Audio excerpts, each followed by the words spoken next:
Hello વિદ્યાર્થી મિત્રો, આપ સૌનું આપની યુટ્યુબ ચેનલ પર હાર્દિક સ્વાગત છે. તો આજે હું તમારા માટે લઈને આવી ગઈ છું ધોરણ 8 વિષય ગુજરાતી પાઠ 20 વાવી ઉજાગરો આ કાવ્યગાની સંપૂર્ણ સમજૂતી, તે પણ આપણા નવા અભ્યાસક્રમ પ્રમાણે.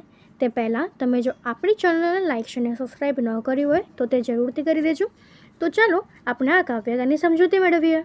તો અહીં આપણને કાવ્ય આપી છે વાવી ઉજાગરો, જે તમે તમારા પાઠ્યપુસ્તકમાં જોઈ શકો છો. તો ચાલો આપણે તેની સમજૂતી મેળવીએ. અંતરી સાંજનો વાવી ઉજાગરો બાર ગાઉ મેં બાંધ્યો છે માળો, ફૂલોમાં શણગારી મખમલીય વાયરે તેર ગાઉનો રાખ્યો છે ગાળો. એટલે કે અંધારી સાંજે પણ હું આશાનો દીપક પ્રગટાવું છું. જીવનમાં કેટલીક વાર મને પડકારોનો સામનો કરવો પડ્યો છે, છતાં હું હંમેશા નવા સપનાઓનો માળો બાંધતો રહું છું. માળો બાંધવો એક માનવીય શ્રમ છે અને સર્જનાત્મકનું પ્રતીક છે.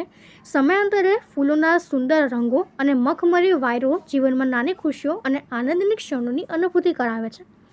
આંગણામાં ગેલાતી હળવી સુગંધ જોઈ પાદર થઈ મંજરીને મોહ્યું, લાખ શબ્દોમાં શ્વાસોના રંગ ભરી ગામ આખું ફાગણ ફોર્યું. એટલે કે મારા જીવનના આંગણામાં આશાના કિરણ ખીલેલા છે.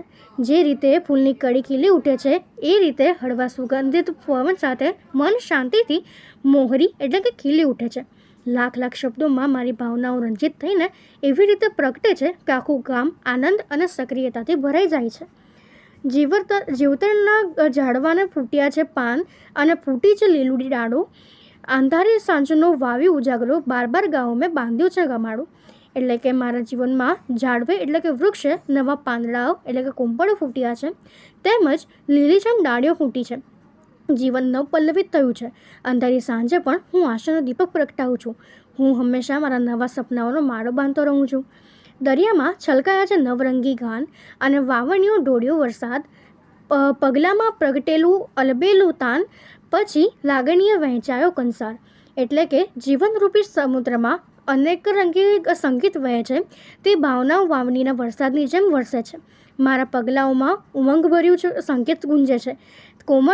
કોમળતાથી લાગણીઓ ગૂંથીને મધુર કાવ્યરૂપ આ સંસાર વહેંચાય છે.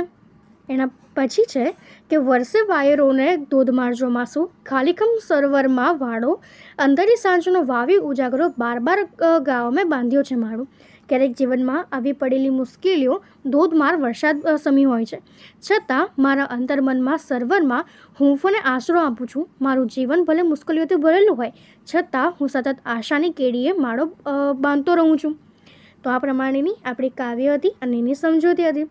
જો તમને આમાં કોઈ ડાઉટ હોય તો તમે કોમેન્ટ સેક્શનમાં જરૂરથી જણાવજો અને આપણી ચેનલને લાઇક અને સબસ્ક્રાઈબ જરૂરથી કરી દેજો. Thank you.